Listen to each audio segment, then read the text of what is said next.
So let's talk a little bit about the different colors and what they bring to the beer. It's also important to note that we don't just use malted barley, we do use wheat in some of our beers.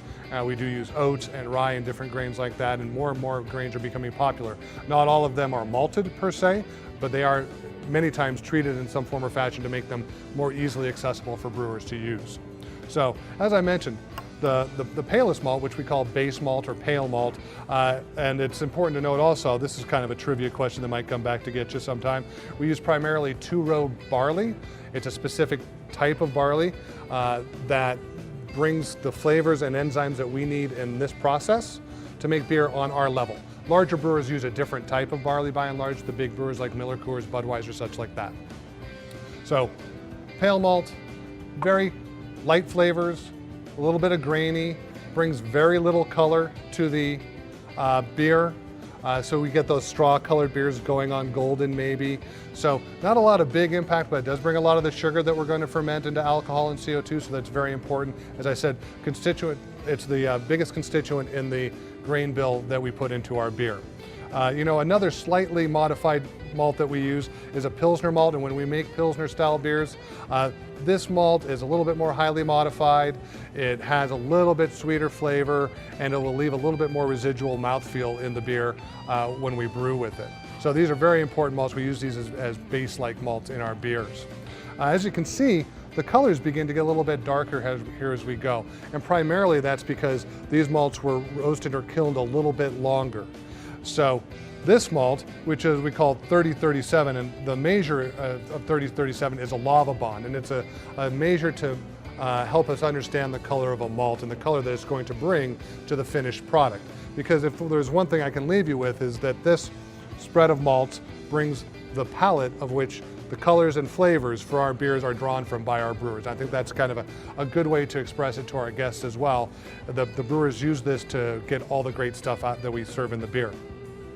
We have a little bit darker caramel malt here. This is 6DL, brings a little bit more color, a little bit more sweetness. So as it gets roasted more and more, a little bit more sweetness comes out of the beer. At some point, when you get up to a malt like this that you can see is significantly darker, this is the lava bond on this malt is 135 approximately, so it's much darker. Actually, inside these grains, you're going to see crystallized sugar. So we would call this more of a crystal malt. It'll bring even more color, a little bit more advanced sweetness, and actually if we use too much of this, it becomes astringent, right? A little bit bitter. So we really have to meter the way that we use this malt, make sure we have it in conjunction, if we're going to use a lot of it, with a lot of other components to bring a lot of sweet flavors, right? Balance out that kind of bitterness. As we go up the line in color, this is a chocolate malt, somewhat because of the color, somewhat because of the flavor characteristics it can bring to the beer. Might have a little bit of that cocoa or dark chocolate flavor. It's not chocolate, but it's those sensations that you feel on your palate when you have darker chocolates that this malt really brings out. Also, obviously, a lot of darker color to the beer. On the far end of the scale, this is what we call black malt. And we don't get a whole lot of sugar out of this. We can get some bitter flavors out of it, but its primary task is to lend a lot of color to the beer, right? Very jet black, dark colors. There are types of this malt that are actually malted to be a little bit less bitter than other types of black malt, so that's even another step they'll take. They'll take the husk off, which is the more bitter piece of the barley kernel once it's malted and roasted to this point, and we can get a lot of that color without the bitter flavors of the burnt flavors and acrid flavors of the highly roasted malt. There are some other barleys that we use or malts that we use that they're lighter, but they bring kind of different character to the beer. A Munich malt is what we call a high dry malt, and the way that it's malted, the temperatures and lengths of time that it's kilned, give us a malt that brings a little bit of color, but instead of like an intense sweetness that some of these malts on the lighter side might bring us, it brings us some bready character or biscuity, drying type of malt characters. And we see these in beers like, German Märzens or Oktoberfest, things like that. So that's an important malt when we brew beers like that.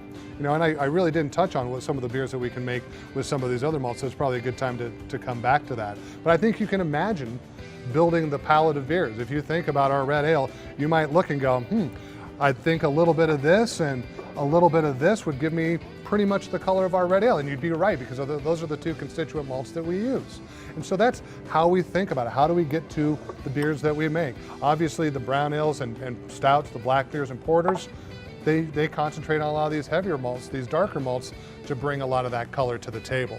So I think that's a kind of good graphic depiction of how we get to the colors of the beer using these malts.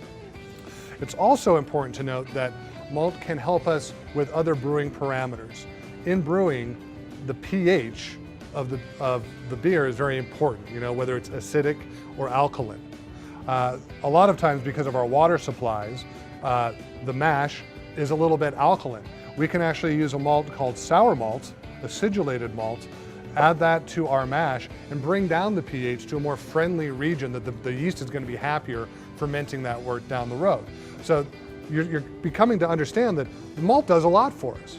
The malt gives us flavor, it gives us color, it brings diversity, because different malts from different countries, malted by different companies, do a lot of different flavors that we can add to our beer that give us the very specific characteristics that we're looking for when we're brewing. A couple other additive or grain additives, we have wheat, which you'll obviously see in our wheat beers.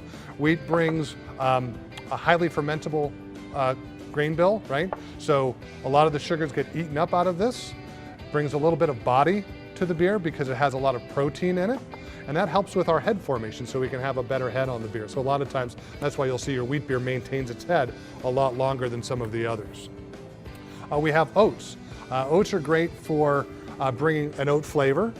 It helps soak up bitter flavors in the beer, so it kind of acts as a sponge when we've got, sometimes in a very dark beer like an oatmeal stout, oats are added. They add a little bit of flavor, but they bring down that overall bitterness that can come from the black malts, which is really interesting. So again, another way that a malt can help us solve a little bit of a brewing problem in terms of flavor development. So I hope this helps as a great primer for how malt is used in the brewery and gives you a sense of some of the malts that we use at Rock Bottom. And I always encourage you to approach the brewer when you have a chance and take a taste of some of these grains, and you can really see how these flavors translate into the beers that we were making. And there's certainly nothing that would stop you from turning on a guest in the same fashion if they want a brew tour or want to learn a little bit about making beer, or you're talking to them about the beer they like. I think it's a good idea to approach the brewer and understand a couple of the malts that go into some of our beers, so you can present that to the guest so they can understand where those flavors come from.